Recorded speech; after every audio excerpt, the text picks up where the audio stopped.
The Nephilim, demonic beings of the marine kingdom. Catholic mystery. The Nephilim, mysterious figures shrouded in ancient texts, are often described as the offspring of the sons of God and the daughters of men mentioned in the Book of Genesis. These beings, sometimes depicted as giants or mighty warriors, have intrigued scholars and believers alike for centuries. This exploration delves into the notion of the Nephilim as demonic entities associated with the marine kingdom, a realm symbolizing the abyss and depths of the oceans from which all life is said to have originated. By examining biblical passages, apocryphal writings like the Book of Enoch, and various cultural mythologies, we aim to uncover the connections between these fallen beings and the spiritual forces believed to inhabit the waters. This discussion not only sheds light on how the Nephilim have influenced perceptions of sin, judgment, and redemption, but also invites readers to delve deeper into the scriptures. Through understanding the role of the marine kingdom in biblical narratives and its representation of hidden spiritual battles, we encourage a closer walk with the Word of God and a renewed interest in the profound mysteries contained within the Bible. If you enjoyed the contents of this video, please remember to like, and if you want to see more, subscribe our channel. And now, let's get started. How did God create our earth and human? For a castle to be created, the foundations must first be laid. To understand what makes this kingdom, we will begin with God's creation. Genesis chapter 1 reads, "In the beginning, God created the heaven and the earth was without form and void, and darkness was upon the face of the deep. And the Spirit of God moved upon the face of the waters. And God said, 'Let there be light,' and there was light. And God saw the light, that it was good. And God divided the light from the darkness. And God called the light day, and the darkness he called night. And the evening and the morning were the first day. And God said, 'Let there be a firmament in the midst of the waters, and let it divide the waters from the waters.' And God made the firmament, and divided the waters which were under the firmament from the waters which were above the firmament. And it was so. And God called the firmament heaven. And the evening and the morning were the second day. And God said, 'Let the waters under the heaven be gathered together unto one place, and let the dry land appear.' And it was so." Verses 1 to 9 introduce us to the spiritual and physical worlds that God created. For the physical, it was before land that there were seas. Therefore the depths have been rooted in the earth before she took her form. The absence of light did not make the dark evil. With every step of the Lord's creation, he saw that it was good, as what is good without God? The prince who calls the dark home was yet to don the obsidian crown and fall from grace. It took 6 days for the Lord to make heaven and all the earth. On the 6th day, he created man in his image, in his likeness. It was during this time that the one who held the high note fell low, and whose mouth became the gutter. Satan spoke blasphemy against the Most High, and sought after his throne. For his rebellion, he was cast like lightning from the heavens, and struck the earth, inheriting it. In the garden, he took the form of a serpent and chose to exploit the weakest link in the chain. Like a coil, he sprang, his twisted words reaching the ears of Eve. She hearkened to his half-truths and took a bite of the forbidden fruit. Adam followed suit, and the serpent's sin spread to man. Then the Lord said, "Because thou hast done this, thou art cursed above all cattle and above every beast of the field. Upon thy belly shalt thou go, and dust shalt thou eat all the days of thy life. And I will put enmity between thee and the woman, and between thy seed and her seed. It shall bruise thy head, and thou shalt bruise his heel." The prophecy of the serpent and the seed would not be fulfilled until Christ was on the cross. Christ was the perfect human, sinless in all his ways. But it was not only his conception that made him pure, it was his bloodline. It is within the following chapters of Genesis that we understand the meaning of pure and how close the fallen had come to fulfilling their mission. The origin of the Nephilim, according to the Bible. Chapter 6 reads, "And it came to pass, when men began to multiply on the face of the earth, and daughters were born unto them, that the sons of God saw the daughters of men that they were fair, and they took them wives of all which they chose. And the Lord said, My spirit shall not always strive with man, for that he also is flesh, yet his days shall be 120 years. And God saw that the wickedness of man was great in the earth, and that every imagination of the thoughts of his heart was only evil continually. And it repented the Lord that he had made man on the earth, and it grieved him at his heart. And the Lord said, I will destroy man whom I have created from the face of the earth, both man and beast, and the creeping thing, and the fowls of the air, for it repenteth me that I have made them. But Noah found grace in the eyes of the Lord. These are the generations of Noah. Noah was a just man and perfect in his generations, and Noah walked with God. The mentioned sons of God are fallen angels. Within the Book of Enoch, the fallen are named, and so are their exploits. The Nephilim are enigmatic figures mentioned briefly in the Bible, specifically in the Book of Genesis. Their origin and nature have been subjects of fascination and debate among theologians and scholars for centuries. According to the biblical account, the Nephilim were present on earth during a time of great moral decline, preceding the Great Flood. In Genesis 6:1-4, the text describes a period when humanity began to multiply. When human beings began to increase in number on the earth and daughters were born to them, the sons of God saw that the daughters of humans were beautiful, and they married any of them they chose. Then the Lord said, My spirit will not contend with humans forever, for they are mortal. Their days will be 120 years. The Nephilim were on the earth in those days, and also afterward, when the sons of God went to the daughters of humans and had children by them. They were the heroes of old, men of renown. NIV. The term Nephilim is often translated as giants, though its exact meaning is uncertain. The Hebrew root word naphal means to fall, leading some to interpret Nephilim as the fallen ones. Their description as heroes of old, men of renown, suggests they were notable figures, possessing extraordinary abilities or stature. A key point of contention is the identity of the sons of God and the daughters of humans. There are several interpretations. 1. Angelic interpretation. This view posits that the sons of God were fallen angels who took human wives, resulting in the Nephilim. This perspective is supported by other ancient texts like the Book of Enoch, which expands on the idea of angels interacting with humans. Proponents cite Job 1.6 and Job 2:1, where sons of God clearly refer to angelic beings. 2. Royal or noble lineage interpretation.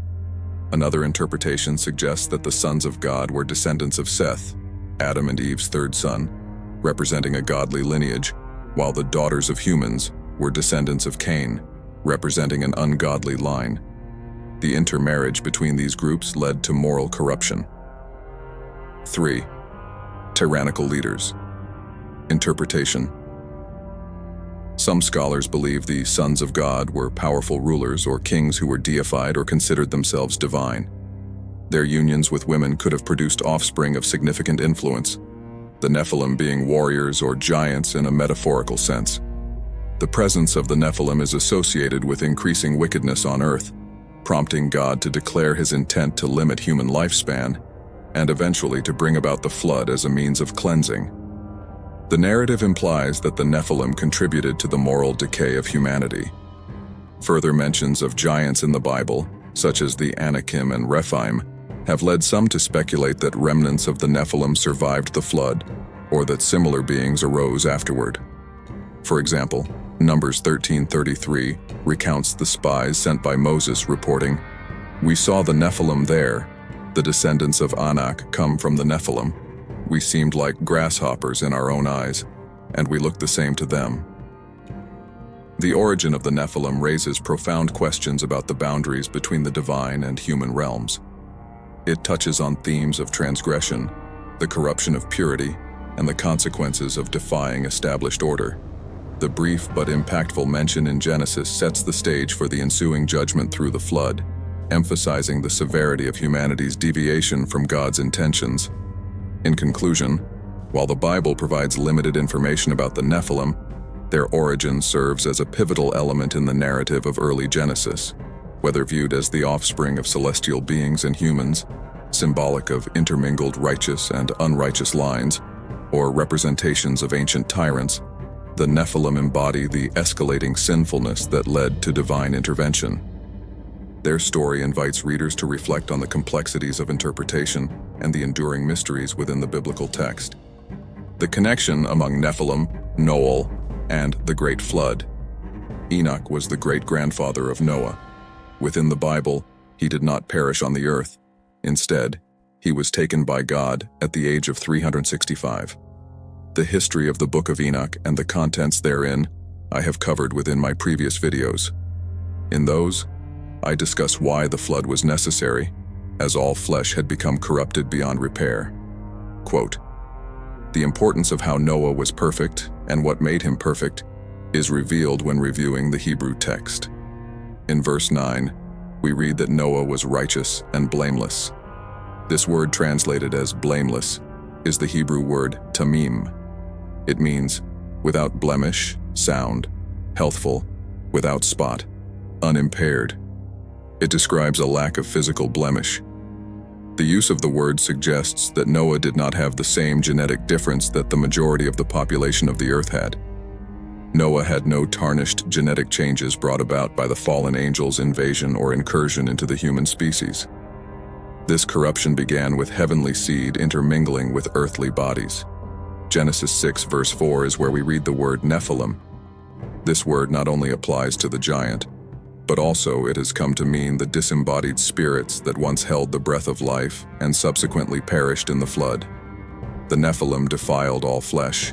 Everything that walked, crawled, flew, and swam fell under their diabolical hands. Enoch chapter 7 reads, "And they began to sin against birds, and beasts, and reptiles, and fish, and to devour one another's flesh, and drink the blood." During the time of the flood, we see that the Lord mentions all that will die, except those of the sea. This means that not only did the sinful sink to the depths, but those that were defiled by the fallen remained there untouched and unpunished. Since the time of the antediluvian period, man has done little other than scratch the surface of what lies beneath. It is reported that over 80% of our ocean remains unexplored, and that we know more of space than our own marine kingdom. The deepest depths of the ocean are known as the Hadal Zone, this taking its name after the Greek god of the underworld, Hades. Hades being the brother to Poseidon, the Greek god of the sea. It is no coincidence that the gods of the Old World, who many believe to be the giants called the Nephilim of the antediluvian period, share their names with the world's most unknown regions. They, like their namesake, are relics whose origins turned into myths. Those myths transformed into new deities. The biblical flood made a mark on man's memory, and the water that brought forth death became represented in numerous ways. A few examples are the Canaanite god Yam. They were the god of the sea, representing its violent nature. Like the Greeks, this god of the sea had a brother similar to Hades, in that this brother named Mot was the god of death. For the Egyptians, it was the god of the source of the Nile, Khnum. He is one of the earliest Egyptian deities. Due to the annual flooding of the Nile, which brought forth resources such as clay and silt, he was thought to be the creator of human children. He would form the child from clay on a potter's wheel and place them within a mother's womb. For the last example, the Mesopotamian god Circea. He is usually depicted transporting the sun god, Shamash. Shamash is a being associated with the underworld, again echoing those of the sea being involved with overseers of death. Circea's portrayals typically feature a snake tail, serpent, or dragon-like head, which is yet another mark of the devil and his involvement with the flood. Serpents of the sea are also seen within the Bible. The Leviathan, which is a creature referenced in many books, is said to be one of the Lord's mightiest creations, unkillable by man, but a plaything for God. The book in which the Leviathan is referred to the most is the Book of Job. The Lord describes this primordial creature with intricate detail, bringing Job perspective on God's might and how the Lord oversees every motion, whether it be on land or the sea. It is also within Job that we read that dead things are formed from under the waters, and the inhabitants thereof. This alludes to the fact that there is life within the waters, but not all are living. The Leviathan is not only a described physical being, but, for deliverance ministries, is the name for a demon who inhabits its host. The Leviathan spirit is often the result of pride or unforgiveness. Similar in nature, a python spirit comes via rejection, coiling around the person's spine. Both these and other serpent-like demons are part of a much larger group, marine spirits. Sometimes referred to as water spirits, it is a generic term. As explained, the biblical flood wiped out all creation with a few exceptions. Water encompasses 71% of the Earth's surface, as well as 60% of the human body, meaning that these spirits can easily inhabit a person, as we are not only surrounded but made up of the water in which the judged were drowned for their sin. The Book of Enoch counts 200 angels who sided with Satan and sought to corrupt the earth.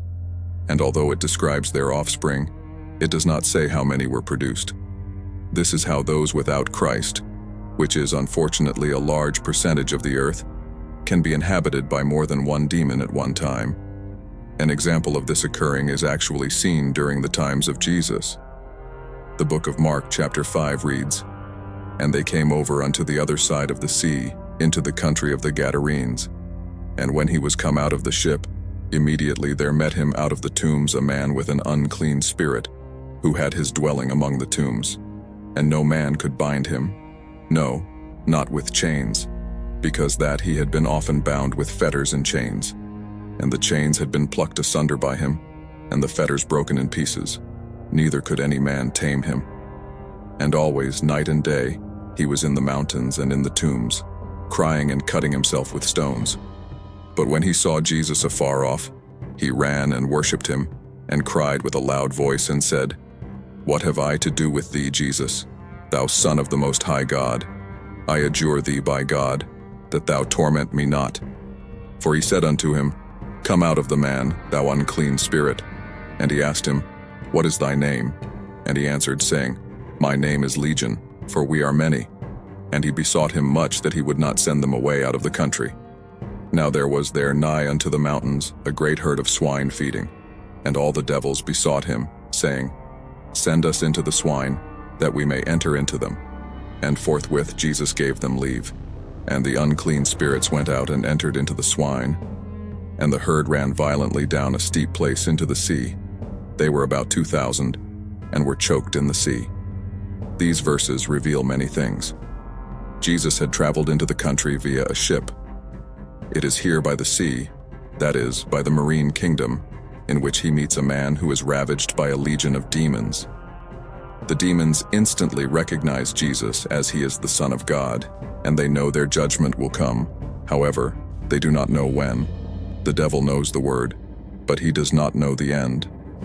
As it was not the day of judgment, Jesus cast the spirits into a herd of swine, and they ran feverishly into the sea.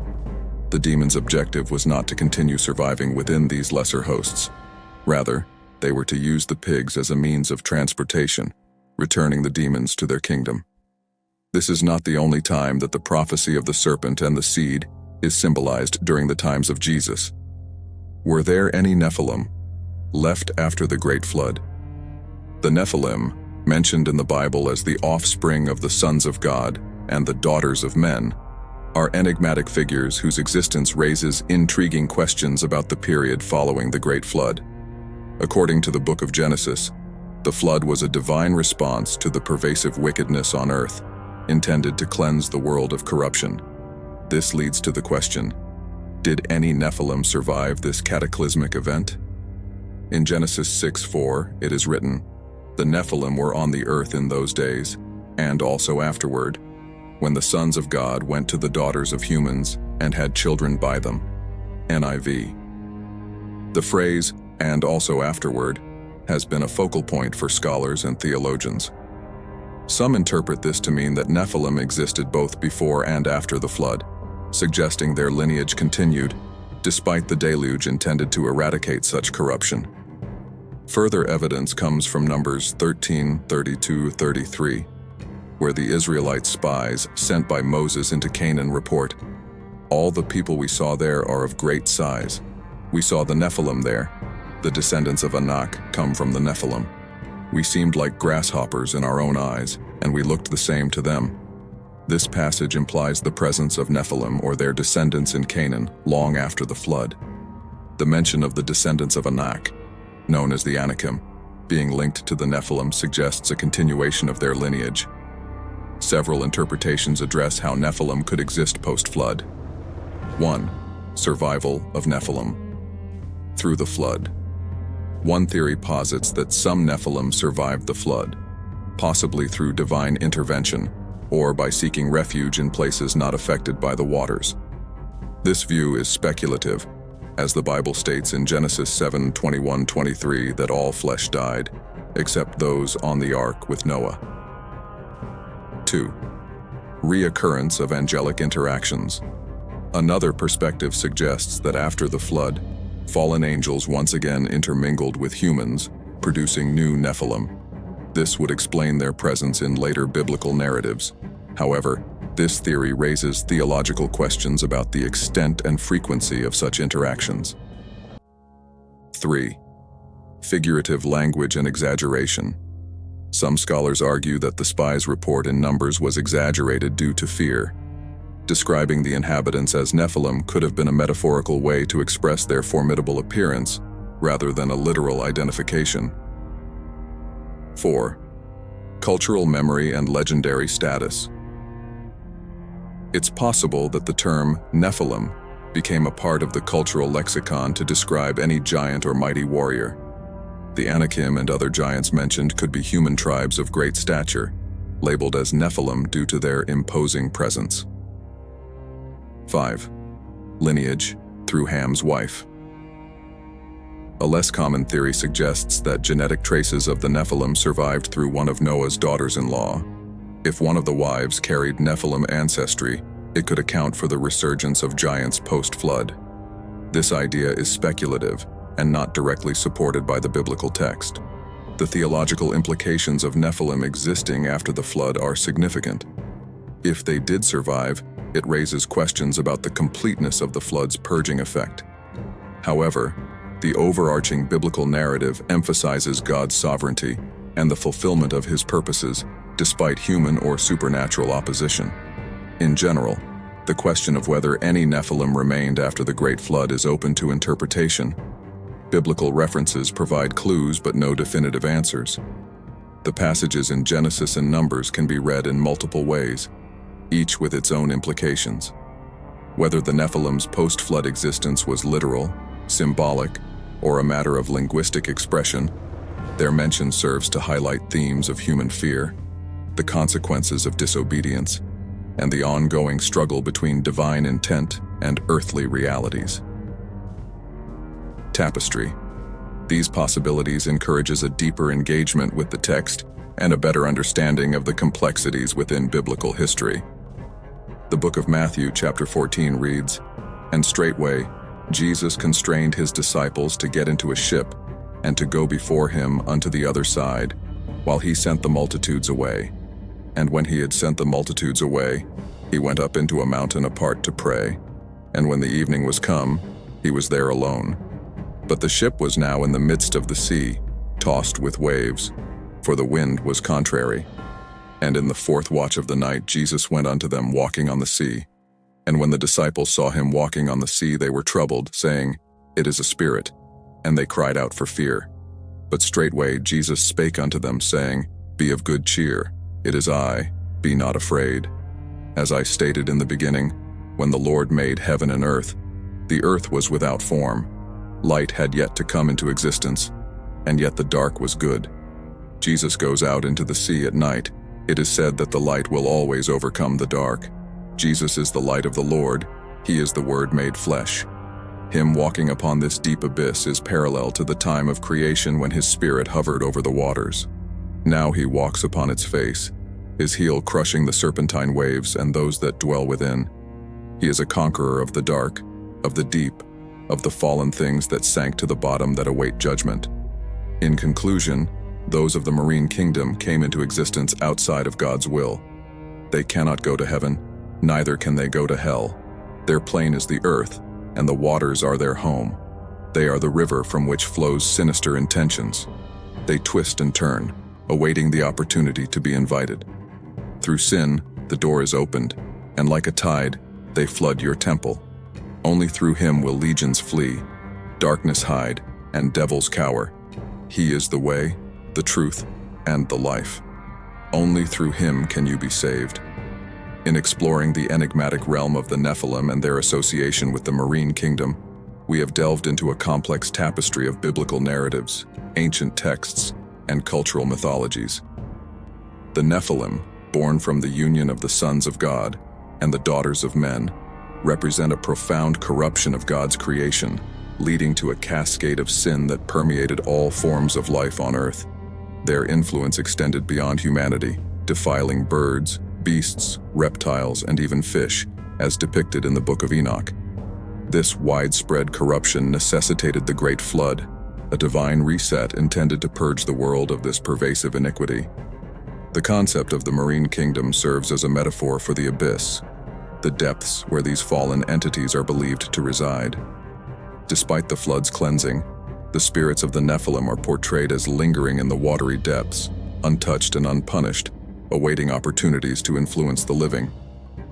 This idea is echoed in various cultures through deities associated with the sea and the underworld, such as the Greek gods Hades and Poseidon, the Canaanite god Yam, and the Egyptian deity Khnum. These mythologies reflect humanity's collective memory of a cataclysmic flood and the enduring presence of malevolent forces within the sea. Biblical accounts, particularly in the New Testament, illustrate the ongoing struggle against these spiritual entities. Jesus' encounters with demons, such as the Legion in the country of the Gadarenes, highlight the belief in demonic forces seeking to inhabit and corrupt. His acts of casting out demons into swine that subsequently drown in the sea symbolize a confrontation with the marine kingdom's influence. Furthermore, Jesus walking on water demonstrates his dominion over the abyss and the forces within it, reinforcing his role as the light that conquers darkness. In conclusion, the narrative of the Nephilim and the marine kingdom underscores the persistent battle between good and evil, light and darkness. It serves as a reminder of the importance of spiritual vigilance and the belief that redemption and salvation are attainable only through divine intervention. The exploration of these themes invites a deeper engagement with the scriptures, encouraging individuals to seek understanding and guidance from the original texts. By recognizing the allegorical significance of these stories, we are prompted to reflect on the nature of sin, the consequences of straying from divine will, and the enduring hope offered through faith. Ultimately, the study of the Nephilim and the marine kingdom enriches our appreciation of the profound mysteries within the Bible and the spiritual truths they convey. Do you believe the events discussed within this video? Then please leave a comment. Write bellow. If you tune on with our video up to now, I am blessed to have your support. If you find this content interesting, please remember to like and subscribe, as it helps the channel immensely. God bless you, and goodbye. See you next time.